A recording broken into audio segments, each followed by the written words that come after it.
In this video, I am in beautiful Tuscany, and I visit 3 different towns with my family: Pisa, Lucca, and San Gimignano. I'm going to give you some highlights of each and then tell you which of the 3 my family loved the most. First up is Pisa, which is the most famous of the 3 towns we're going to talk about. But driving in, it doesn't seem like anything special. In fact, you pass by an IKEA, you pass by a few business parks. Driving in and parking, my family was clueless that we were just down the street from the famous Leaning Tower. Ready to go?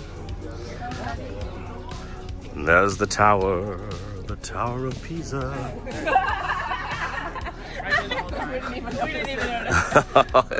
Okay, you think I'm just getting your pretty faces? Yeah, that's what we were saying.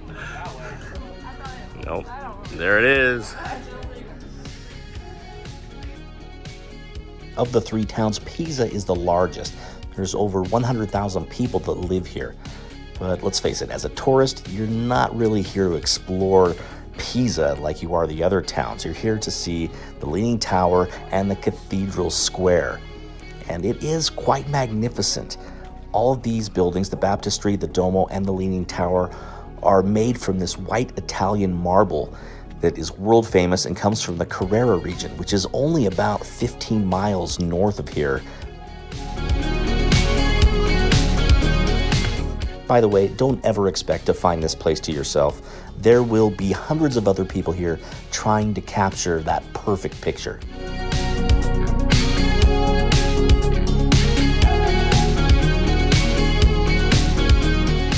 If you're lucky, you can find somebody with some decent photography skills or at least steady hands to hold that camera. Of course, that angle is more tricky than you might think.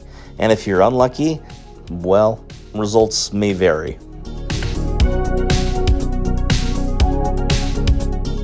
If you do walk to the top, the sensation going up and down the spiral staircase is really interesting. You can definitely tell the tower is leaning. And views at the top are pretty good as well, and it's interesting looking inside the cylinder also.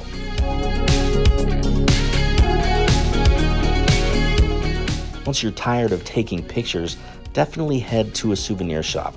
There's all sorts of little trinkets and mementos that you can pick up here in Pisa.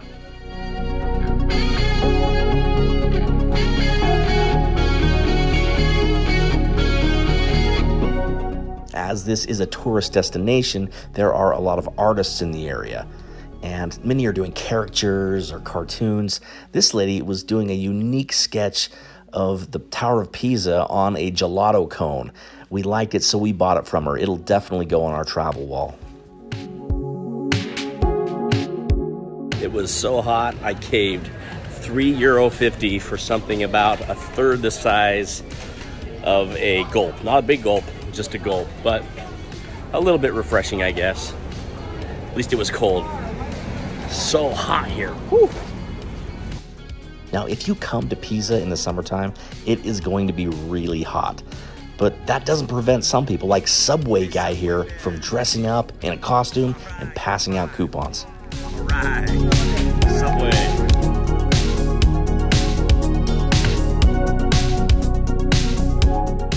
And if you're not in the mood for a Subway sandwich, you can always try pizza here in Pisa.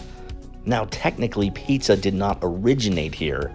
It originated in southern Italy, I think Naples. But that doesn't mean they're not related, at least phonetically. My kids got a kick out of eating pizza here in Pisa.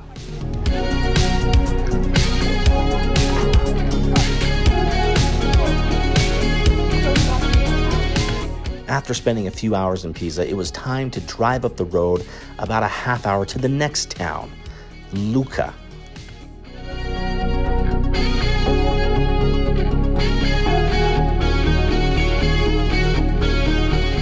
Lucca has an entirely different feel to it than Pisa. In my opinion, it doesn't seem as touristy. Yes, there's still tourists here, but it just seems a little bit more quaint, not quite as crowded. This town is known for a few different things. One is this oval-shaped plaza. Back in the 2nd century, a mini coliseum was built here, like a Roman amphitheater, and it held 10,000 people. It's long gone, but now you've got this cool plaza. There's a lot of different restaurants, and the kids discovered a few questionable souvenirs at this shop. The next thing that Lucca is known for is the Torre Guinigi, or the Tower of Guinigi, which is a unique tower built in the 1300s by a wealthy family that rises up to about 160 feet, 45 meters. What's unique about this tower is there are some holm oak trees at the top, providing some shade. Now you pay a nominal fee, I want to say it was like €3, and then you gotta walk to the top. No elevators in these old medieval towers. Once at the top, you do capture a spectacular view, not only of Lucca, but of the surrounding foothills. It is definitely a more hilly, a more mountainous region. The terrain is different.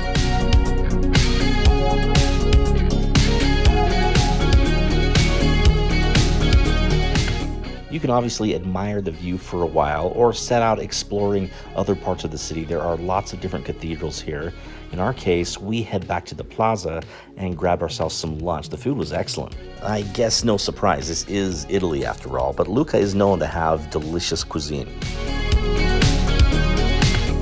Lucca is perhaps best known for being a walled city. There is a wall that encircles the entire town. Now, this is not a medieval wall, it's a Renaissance wall. It's designed to prevent cannon fire and some other artillery from coming in here.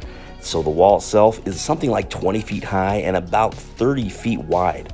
A lot of these towns in Tuscany were warring with each other, from Florence and Pisa and Lucca, so they had to build fortifications, and the walls of Lucca are well preserved. Altogether, it's a 2.7-mile loop that encircles the main part of the city. That's about 4.5 kilometers, and there's a bike path at the top. You absolutely want to rent one of these bike carts and go around. You get a great view of the city. Of course, if you take a few teenagers and rent a couple of bike carts, they're probably going to want to race, and we couldn't help ourselves. No, it's a race! Oh!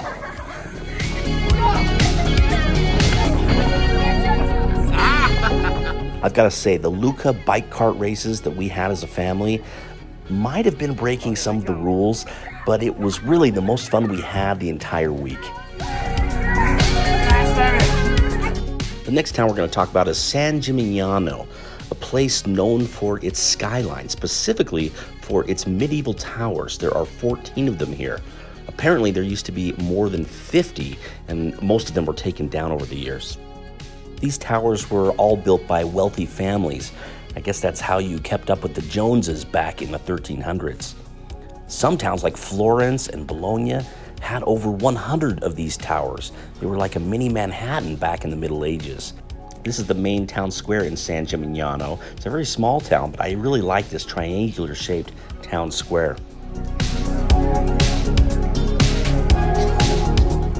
Right here in the town square is Vinaio, a delicious sandwich shop. We finally took a break from pizza and pasta and enjoyed ourselves one of the best sandwiches that we had in all of Italy.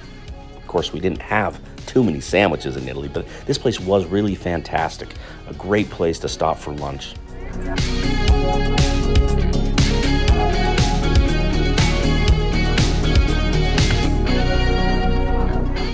A couple of differences between San Gimignano compared to Pisa and Lucca. First of all, it's much smaller. Only about 8,000 residents live in the city. Also, this is in a rural area on a hilltop. There's a lot of these hilltop towns in Tuscany. While you'll definitely enjoy the towers and the medieval architecture, look for a passageway that heads to the western edge of the town. You'll find this overlook where you can capture some pictures and just enjoy a view of the magnificent Tuscan landscape in the distance. So which of these towns do we like the best? Which one would we prefer? And that's an interesting question because Pisa is the most likely that you're going to visit here. The Leaning Tower of Pisa is iconic. If you're in this area on a tour, the group is probably going to stop in Pisa. You're going to check out the Leaning Tower. That said, even though it might be the coolest thing to see, that is not our favorite town. We really liked Lucca. We liked the tower, we liked the plaza, and the wall, that bike ride around the wall. just an enjoyable time. I really like the vibe of Lucca as well. Really cool place to visit. But don't sleep on San Gimignano. Cool hilltop town, absolutely worthwhile to see, especially if you can get to it. It's a little harder to get to San Gimignano, but if you have access to a rental car, you can probably see all three of these towns. You don't need to spend too long at each one. One day is more than enough. You can probably even do a half a day at a place like San Gimignano. So that's my recommendation. See all three of these towns.